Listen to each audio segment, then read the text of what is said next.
হচ্ছে 1500 স্কয়ার ফিটের একটা বাড়ি, দুইটা ইউনিট আছে। তিনতলা ফাউন্ডেশন দিয়ে একতলা কমপ্লিট করতে কেমন খরচ হবে এবং সম্পূর্ণ বিল্ডিংটা কমপ্লিট করতে কেমন খরচ হবে সেই বিষয়ে একটা ধারণা দিব। আসসালামু আলাইকুম, আমি ইঞ্জিনিয়ার রাশিদুল ইসলাম। আজকে এসেছি, এটা হচ্ছে সিলেট বিয়ানীবাজার চারখাই বাজার। এখানে একটা আমাদের এই প্রজেক্টটা। সো এটা লন্ডন প্রবাসী এক ভাইয়ের। সো আমি ছবিগুলো দেখাই। আমাদের এই যে লেআউট হয়ে গেছে, বেস ঢালাই হবে, এই হচ্ছে ছবিটা, দেখা যায় না? আচ্ছা, এই হচ্ছে বিল্ডিংটা। এটা তিনতলা মূলত ফাউন্ডেশন দেওয়া। আচ্ছা, এটা হচ্ছে 1500 স্কয়ার ফিটের একটা বাড়ি, দুইটা ইউনিট আছে। প্রত্যেকটা ইউনিটে দুইটা করে বেডরুম আছে, দুইটা ওয়াশরুম আছে, একটা বারান্দা আছে। ডিটেলস বলবো এবং কেমন কি খরচ হবে এই বাড়িটা করতে সে বিষয়ে একটা ধারণা আছে। এটা হচ্ছে আরেকটা ছবি, আরেকটা অ্যাঙ্গেল থেকে যদি দেখি তাহলে এই ভিউটা পাবো। আমাদের যে বেস কাটা হয়েছে, বেসের মাটি কাটা হয়েছে, বেস ঢালাই দেওয়া হবে, যে বেস বানানো হয়েছে, কলাম তৈরি করা হয়েছে। সো এইগুলো একটু দেখাবো এবং টপ থেকে যদি দেখি তাহলে এই ভিউটা পাবো। এটা হচ্ছে সিম্পল একটা বাড়ি, ভাড়া দিবে ওইভাবে সেট আপ করে, এবং ক্লায়েন্ট একটা তালায় থাকবে, ওই তালাটা একটু স্পেশাল ভাবে করা হয়েছে। যেটা হচ্ছে আরেকটা ভিউ, আরেকটা অ্যাঙ্গেল থেকে যদি দেখি আমরা।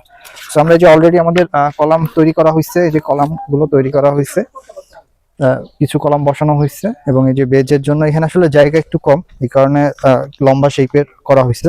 এটা দেখা যায় কি অনেক জায়গায় ভুল করে রাখে, মেইন রড হচ্ছে এটার লংটা, এটা অনেক সময় উপরে দিয়ে রাখে অনেকে, বাট এখানে ঠিক আছে, এটা নিচে, এটা উপরে। আচ্ছা, এটার বিষয় হচ্ছে আমরা ডিজাইন করে দিই, ক্লায়েন্ট হচ্ছে চাচ্ছিল খুব ভালোভাবে কাজ করাতে। সিলেটের মানুষ সাধারণত খুব একটা বাইরে আসে না, এলাকার মানুষের মাধ্যমেই কাজগুলো করায়, বাট ওনারা চাচ্ছিল যে একটু ভালোভাবে কাজ করানো। এই জন্য হচ্ছে এখানকার যারা কাজ করে, কন্ট্রাক্টর বা মিস্ত্রি, তারাও মূলত ঢাকা থেকে তাদেরকে আনা হয়েছে, এনে কাজ করতেছে। মূলত আমাদেরই পরিচিত, আমাদের অনেক প্রজেক্ট ওনারা কাজ করছে, সো ভালো কাজ করে, ওই জন্য হচ্ছে ওনাদের রিকমেন্ড করা হয়েছে। তো এটার একটা বেনিফিট হচ্ছে ওনারাই আসলে ড্রয়িংগুলো বুঝে ভালো, এবং এই জন্য হচ্ছে কাজগুলাও ওনারা ভালোভাবে করবে। এই জন্যই মূলত ওনাদের আনা। কারণ এলাকার দিলে দেখা যাবে যে ড্রয়িং বুঝে না, অনেক ভুল করে রাখে, বাট এরা অনেক কাজ করছে আমাদের, এই জন্য এদের ভুল হওয়ার সম্ভাবনা কম।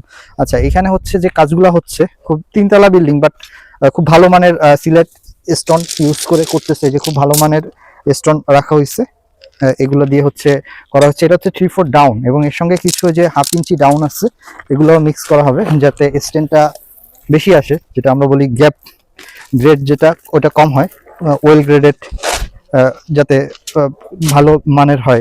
এই জন্য হচ্ছে কয়েকটা মিক্সিং করে এটা করা হচ্ছে আর কি। আর সিলার স্যান্ড, এটা তো এখানকার পাওয়াই যায়। সো স্টোন ইউজ করলে সুবিধা হচ্ছে আপনার খরচ একটু বেশি হবে, বাট বিল্ডিংটা অনেক দিন আপনার ভালো সার্ভিস দিবে। যেটা ব্রিক দিলে সাধারণত ইটগুলো কিছুদিন পর আস্তে আস্তে দুর্বল হয়ে যাচ্ছে। আচ্ছা, বেসগুলো যদি দেখে, এই যে বেসগুলো আমাদের সেট আপ করা হয়েছে, এই যে বেসগুলো, কলামগুলো অলরেডি সেট আপ করা হয়েছে এখানে। সো এটায় যে প্রবলেম হয়েছে সেটা হচ্ছে এটার চারিদিকে কাঠ দিয়ে দিয়ে বেটার হইতো, বাট ওনারা মাটি কম কেটে ফেলছে, যে জন্য এখন কাঠ দেওয়া যাচ্ছে না। বাট কিছু জায়গায় আমরা দেওয়াচ্ছি কাঠগুলা, সাইডে কাঠ দিয়ে, তারপর হচ্ছে ঢালাই দিবে এটা।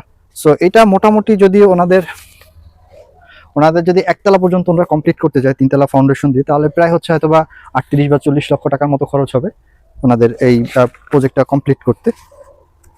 সো এটা যদি পুরো আমরা কমপ্লিট করতে চাই দোতলা পর্যন্ত, তাহলে প্রায় হয়তো বা 65 থেকে হয়তো 70 লক্ষ টাকার মতো খরচ হতে পারে। সো এই ছিল আজকের প্রেজেন্টেশন। সবাই ভালো থাকেন এবং আমাদের জন্য দোয়া করবেন। আল্লাহ হাফেজ।